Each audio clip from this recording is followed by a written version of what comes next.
For many airlines, commercial pilots and cabin crew workers, the last 12 months have been extremely hard.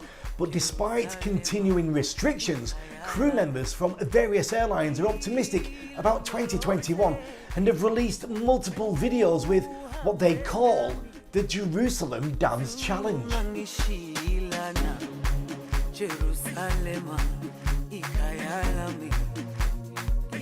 Pilots, flight attendants, ground workers and many others try to dance as best as they can to remind people that they're waiting for passengers and tourism traffic as soon as it will be safe.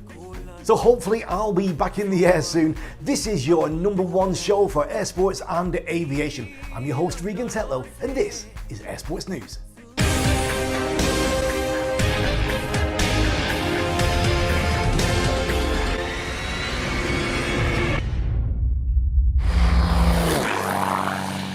We've got some great fresh footage from the hot air balloon event that took place in Russia just a few days ago. The 2021 Russian winter balloon race in Nizhny Novgorod served to popularize record flights and inspire balloon pilots to challenge themselves. This year, 8 crews made plans to fly as far as possible in 10 hours from dawn till dusk. The pilots were between 30 and 80 years old. 4 Russian regions and Armenia were represented. And what is actually most thrilling, they flew in -20 degrees Celsius. Whoa. So if you're looking for air sports activities that you can do during all these restrictions, then paramotor, it should be your nice solution. 2 days ago, worldwide paragliding manufacturer Dudek presented their brand new wings from their latest collection. Nuclon 4 was designed for intermediate pilots who have already solidly mastered the art of reflex wing flying and are familiar with the specific features. One of them is resistance to turbulence. The structure of the Nuclon wing includes Flexi Edge technology, which ensures better aerodynamics and stiffness of the leading edge, and it looks gorgeous. Wingsuit pilots Jenny Gigi and Jano Cordia from the Swiss national wingsuit team released a nice and optimistic video of their March training sessions over Skydive in Madrid in Spain. Take a look.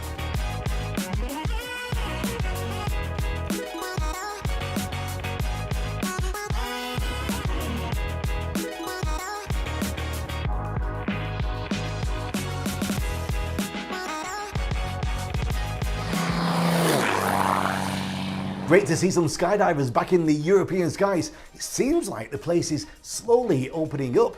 Well, I checked in with a few of my friends to find out more. Good, it's so good. I've just landed from a skydive. I've got some people still landing behind me. We've got another lift preparing to go, so we are good, yes. Oh, I'm so jealous. So when did you start jumping in was it Monday you opened up again? Yeah, that's right. So we were given the go-ahead to open up on Monday and we managed to get 1 jump in at the end of the day. Then we had a bit of a mini heat wave on Tuesday and Wednesday. Oh, the plane's taken off behind me. Okay. So yeah, Tuesday was really good. Wednesday, we ended the day with a multi-plane formation load, which was brilliant. And we've managed to jump every day so far. We are getting ready to kick off the season at Skydive Oslo. So we start about 4 weeks with safety day and a week of warm-up jumps. So we're pretty excited and we think it's going to be a great summer. See you in the forest.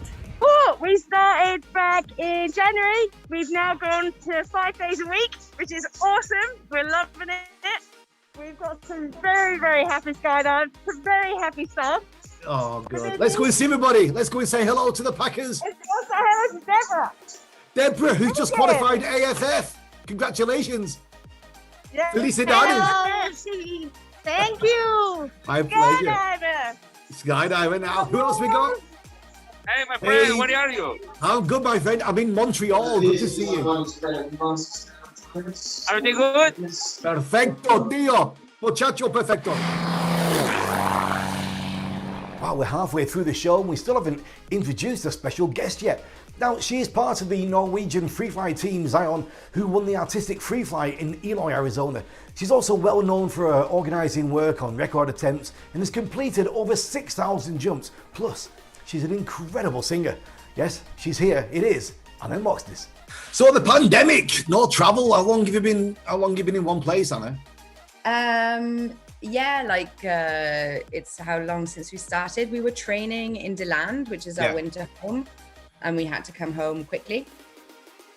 And we've pretty much been home ever since. I did one trip in the middle of the summer to Dubai when we had lesser travel restrictions. Yeah. And that's it really. So yeah, total life change. Yeah. How have you found it? I mean, all the things in my house are fixed now, so Right. I want to go back to the road. Yes. It really has taught us to value the moments, because when you're jumping or organising or training, the days can just fly by, can't they? Weeks and weeks and months have gone. But I think we really have the seconds now. The seconds are really important. I miss jumping where I organise in. I miss that connection with my students and my groups, I really love that. I mean, I've been so fucking lucky and fortunate in my life to just always do a job that I was like, wait a minute, do I get paid for this? It's fucking cool. But yeah, now I value it even more highly now. Yeah. Do you know, I didn't know you were blind in one eye. And I'm thinking now about your tunnel stuff and the speed of the dynamic flying. I mean, wow, how do you get away with that? If you see a hole in four-way, you're in trouble, because there should never be, like, all of the places are filled by people all the time, right? Yeah. So as soon as you see a gap, you're like, that's the boom. I mean, yeah, it's I don't know. Is the tunnel open right now in Voss? Is the tunnel open for everyone? It's closed. Yeah, so right now we're probably in the deep depths of the absolutely no training. Only training that goes on now is like physical training. Yeah. Want to watch the whole interview with Anna? Well, check out our YouTube channel. Virgin Galactic introduced the first of its Spaceship 3 suborbital spaceplanes, named the VSS Imagine. The third generation spaceplane features a modular design that will enable improved performance in the terms of maintenance access and flight rate. The spaceplane is expected to begin ground testing shortly, with glide flight planned for this summer. Like previous Spaceship generations, Spaceship 3 models will launch from a carrier aircraft, which ferries them to altitudes of up to 50,000 feet. Our second special guest this week is based in Ampuria, Brava, Spain, and she is closely involved with the Care All Foundation, and they have just announced a new flying scholarship. Let's find out more with Allegra Nassi. I know you from skydiving, from tunnel flying. You do a lot of close work with Will Penny. You're coaching hard. But I also know you from the Care All Foundation, and we've got some great news about that. There's a new initiative. But first of all, Allegra, tell us and everybody watching what the Care All Foundation is. What is it all about? Well, first of all, in the name of the Care All Foundation, Regan, thank you very much for giving us the space to talk about ourselves. The Care All Foundation is a foundation with a mission of helping give possibilities for better lives. And we started out with some non-skydiving related actions, causes. And then because we're fortunate to be part of such an incredibly generous and enveloping, and I don't even know the words to express what this community is, we saw that in fact, because it's a very tight-knit community, people are very ready to help each other. So it kind of took its own life, and it went in the direction more of skydiving with the Sky Family Fund, which is a fund that's in place to help in the unfortunate moments when members of our sport and of the base jumping community have accidents. So the way that works is that there's some money there, and when there's an accident, we just send that out. Unfortunately, it doesn't solve everything, but it's kind of more of a hug from the community. And the full-length interview with Allegra can be found right away on our YouTube channel, amongst many other great athletes as well. This year, due to the pandemic in Poland, the Kumulosy Gala was not held, and that's where Air Sports Promotion and AVIATION Foundation have handed out trophies to the best air sportsmen and people of merit for aviation since 2016. Due to the pandemic, the gala could not take place, but the organisers coped with it by offering viewers the documentary series called On the Cumulus Path, in which they present this year's winners with interesting short films, and all the episodes are translated into English, so you can watch them whenever you are on our social media channels. All right, now let's move on to our hero of the week.